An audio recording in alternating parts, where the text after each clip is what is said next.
I want you to think about the most boring hallway you've ever walked through. Maybe it was in your office. Maybe a school corridor after hours. Maybe a hospital at 2 in the morning. That specific kind of quiet that feels less like silence and more like something holding its breath.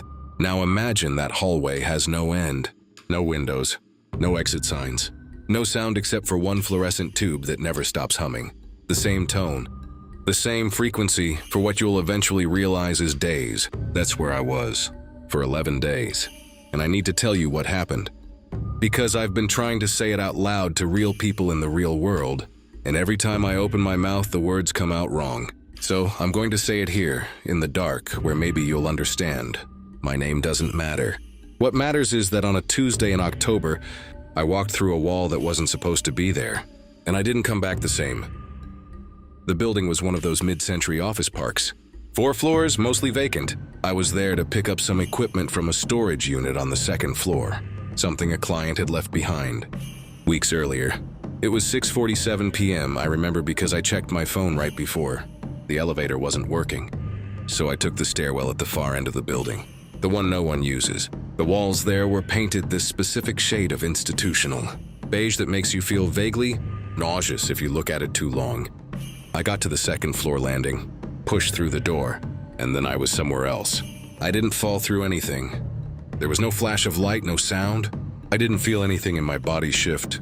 One step, I was in a fluorescent-lit stairwell that smelled like dust and old coffee. The next step, yellow carpet, wet yellow carpet, humming. The ceiling was lower than it should have been. Drop tiles, the kind that absorb sound instead of reflecting it. The light came from rows of fluorescent tubes overhead, all of them on, none of them flickering, all of them buzzing at exactly the same pitch. I turned around. The door was gone. Not closed, not locked, gone. In its place, more hallway, extending backward in both directions, identical, symmetric, forever. I stood there for what I think was about 10 minutes. Then I pulled out my phone. No signal, expected, but also no Wi-Fi networks. Not even ghost networks. And the battery was at 43%. It stayed at 43% for 11 days. I want you to understand that detail, because the phone not dying was somehow the most frightening thing in those first hours. It meant something about this place had rules, and rules meant intention. I walked. That's the only verb that applies to the first 2 days. I walked. The hallways followed a logic that wasn't quite geometry. I'd turn left 4 times and end up somewhere new. I'd walk in what felt like a straight line and find myself back where I started. Except not quite. Something would be different. A water stain on the ceiling that I didn't remember.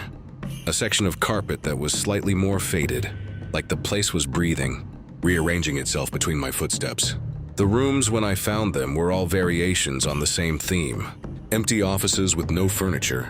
Break rooms with vending machines that had no products and no buttons. Conference rooms with long tables and chairs facing walls. Everything the same brand of yellow beige. Everything the same specific quality of wrong.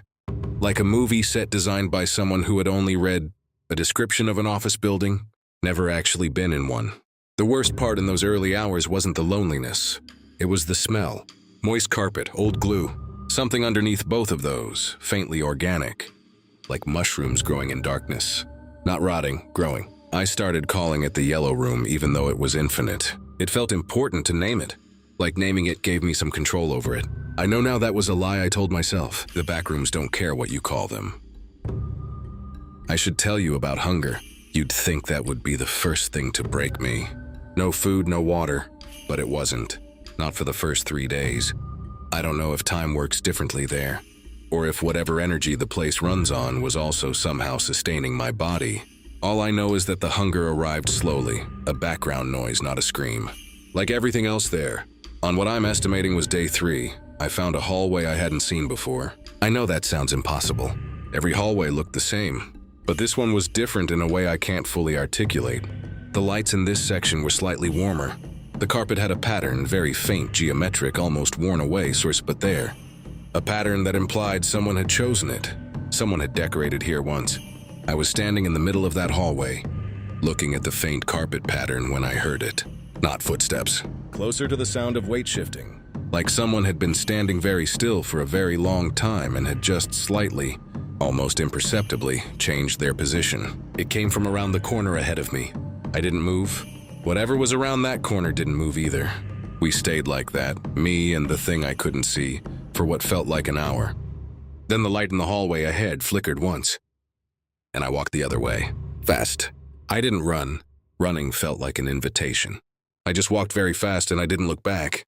And whatever was around that corner didn't follow, or if it did, it was patient enough not to let me hear it. Day 5 or 6. I'd lost the ability to mark time with any precision. I heard a voice, a real human voice, a man's voice, calling out, not words at first, just sound. Then, "Hello, is someone there?" I cannot describe to you the feeling of hearing another human being in that place. It hit me somewhere below the chest, somewhere that wasn't quite my stomach, like being underwater and suddenly finding a surface. I called back. His name was Daniel. He said, a grad student. He'd been in the backrooms for what he estimated was 2 weeks, maybe more. He'd found a system for navigation, marking intersections by scraping small symbols into the baseboard with a key. He'd mapped, he said, nearly 40 rooms. We spent what felt like 2 days together. He talked about his sister, his thesis on urban psychology, a camping trip he wanted to take when he got out.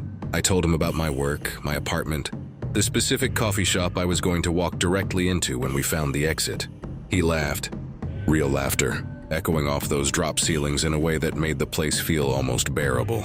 And then on the second night, if you can call it night, since the lights never dimmed, I woke up from a thin half-sleep and looked across the hallway at Daniel.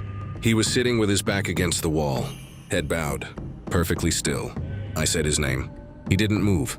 I said it again. He looked up. His eyes were wrong. I don't know how else to say it. The proportions were correct. The color was right. But there was something behind them, or more accurately, something missing from behind them that made my entire nervous system stand up.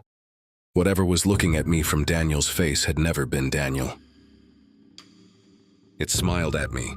Daniel had smiled before, many times. He had a specific smile, slightly crooked, more on the left side. A real person's smile. This was not that. This was a smile assembled from a description of smiling. Every component present, nothing behind it. I stood up slowly. It stood up at the same speed. I said, "Daniel?" It said yes. The voice was correct, identical. But the word came out a half second, too late, like it had needed a moment to locate the right sound file. I said, "What's your sister's name?" It smiled again. Then it said a name. I don't know if it was right. I'd never asked, and I think it knew that. I walked backward. It walked forward at the same pace. I want to be precise here because this matters. It was not aggressive. It was not threatening in any way I can point to. It just maintained the distance between us exactly, step for step for a very long time, until I turned a corner and it was gone. I ran then.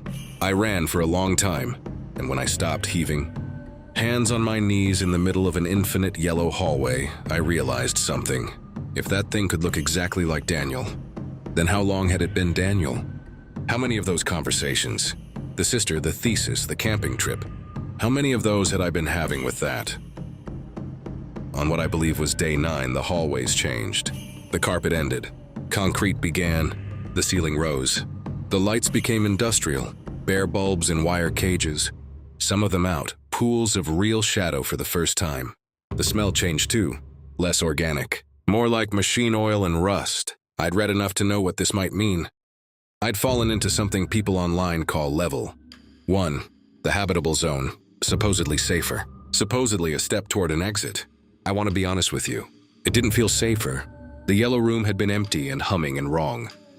But this place had sounds, distant mechanical sounds, rhythmic, repetitive, like something large moving in the dark at regular intervals. I found crates, old wooden, stenciled with numbers that meant nothing to me.